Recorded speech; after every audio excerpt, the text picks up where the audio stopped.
Бүгін ешкімге сыр емес, адамдардың көбінде бүгін көптеген армандар бар. Жоспарлар бар.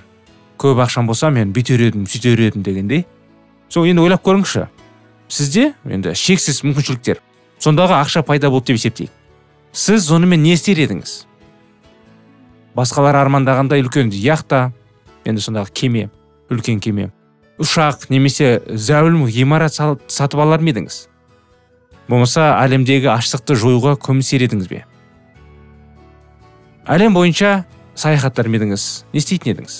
Қатерлі ісік зерттеулерін қаржыландырар ма едіңіз? Ол да бүгін енді өте қатты ауруға бүгін. Көп адамдар онымен күреседі. Мысалы ше, жетімдердің өмір сүруге қауіпсіз орны болуына көмектесер ме едіңіз? Бүгін теледидардан, жаңалықтардан енді жан жақтан көп анықтамалар келеді бұл жайлы. Жетімдер қиналып жатыр дегендей. Сіз көбінесе өзіңіз туралы ойланатын бедіңіз, немесе басқалар туралы ойланатын бедіңіз. Қандай да бір шектеулердің жоқтығын елестету қиын, сол емес пе?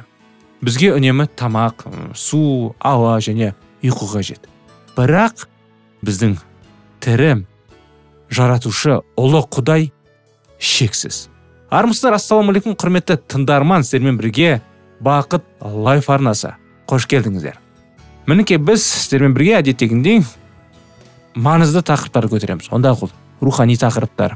Әрине, руханидан бөлек біз жанұя жайлы, балалар тәрбиелеу жайлы тақырыптарды көтереміз ғой. Біздің Бақыт лайф арнамызда біз сіздер үшін көптеген тақырыптарды дайындауға тырысамыз. Бірақ егер де сіздің ойларыңыз болса, болмаса біраз сұрақтарыңыз болса, маған мынандай тақырып қызық болар еді, болмаса мынау тақырыпты мен білмеймін, сол жерді кішкене түсіндіре кетсеңіздер деп сұрасаңыздар, біз оған дайынбыз. Осы бейнежазбаның бетіндегі нөмерге хабарласып бізге жазсаңыздар, достар, біз сізге көмектесуге дайынбыз, сұрақтарыңызға жауап беруге, болмаса арнайы тақырыптарға дайындалуға біз дайынбыз. Содан достар, ұялмай, қысылмай бізге жаза беріңіздер. Егер де тіркелмеген болсаңыздар, тіркеліп қойыңыздар, лайк басып, комментарий жазуға ұмытпаңыздар. Жаңа алдындағы қойып кеткен сұрақтарға енді жауап бергіңіз келсе, бізге комментарийға жаза кетіңіздер. 1 ғасырда, достар, Ефестегі қауымға жазған хатында елші былай деген екен: Құдай өз ұлылығының байлығына сәйкес, киелі рухының арқасында жан дүниелеріңді өзінің құдіретімен нығайта көрсін дейді. Бұл жайлы бізге киелі кітап жаңа өсиетінде айтылып жазылған. Әрине, киелі кітапқа біз сенбейміз, киелі кітап енді өзгертілген деп ойларсыз, өйткені біздің ортада бұл жиі естілетін, болмаса таралған анықтама. Солай емес пе?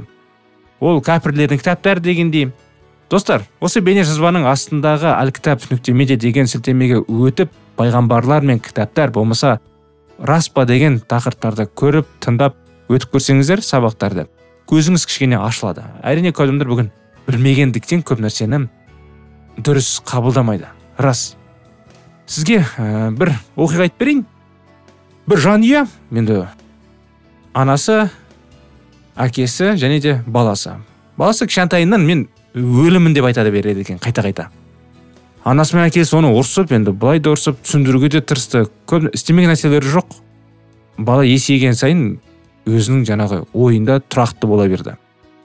Оны ата-анасы енді дәрігерлерге, енді психологтарға апара бастады. Енді бәрібір бала өзін өлім деп есептей берді. Енді не істейді? Бала енді біраз есейгеннен кейін, енді есі кіре бастағанда, енді есі дегенде қалай? Жасы 17-18 жасқа келген кезде, ата-анасы оны бір жақсы бір енді өте танымал дәрігерге апарады да, ол көмектеседі ғой деп.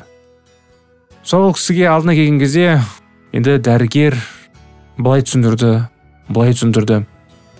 Кейін енді медицина жағынан түсіндіре бастады. Тыңда, ұлым, деді. Қара.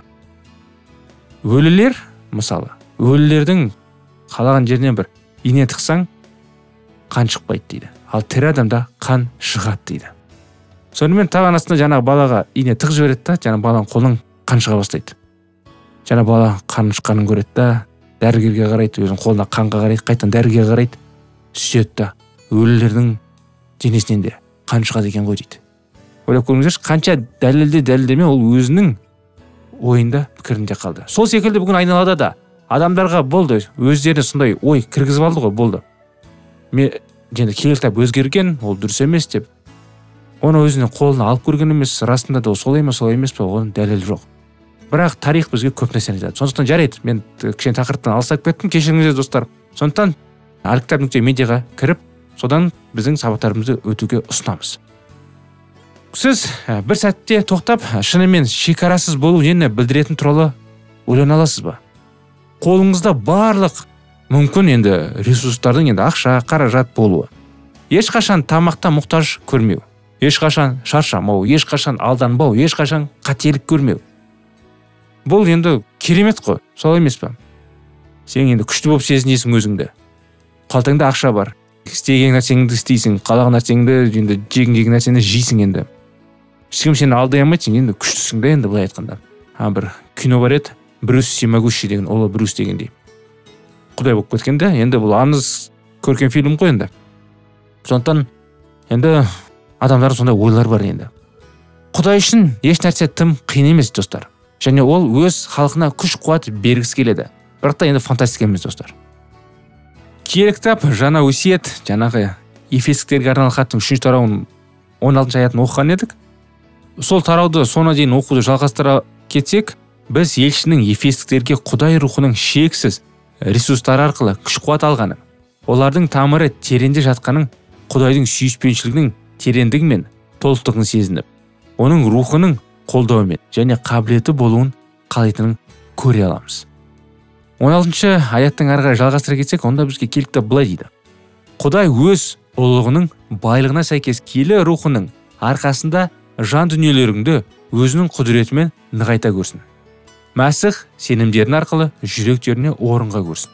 Әрі рухани өмірлерің оның сүйіспеншілігіне тамыр жайып негізделсін.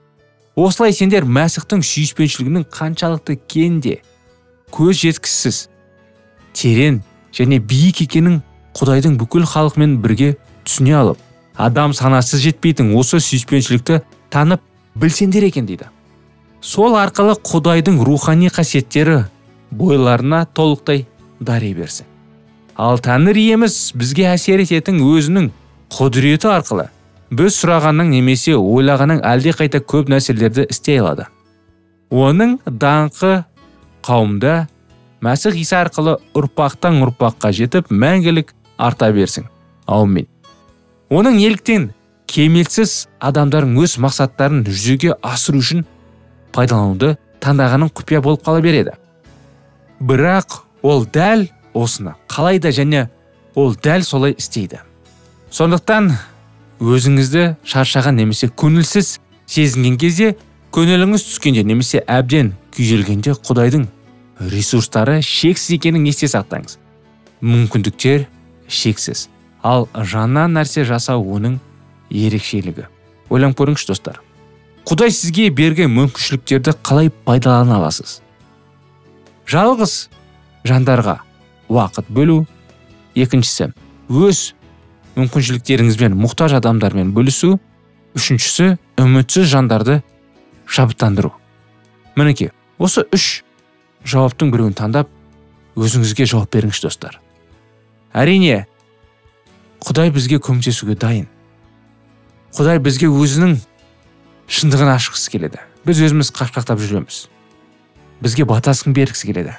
Бірақ біз оны қабылдауға дайынбыз ба? Соңғы уақыт келе жатыр. Көп жерде неше түрлі енді жер сілкінісі, су тасқыны, жер құрғақтығы болып жатыр. Ертең бізбен не болатынын бір Құдай қана біледі. Бірақ ақыр заман келе жатыр достар. Сот келе жатыр.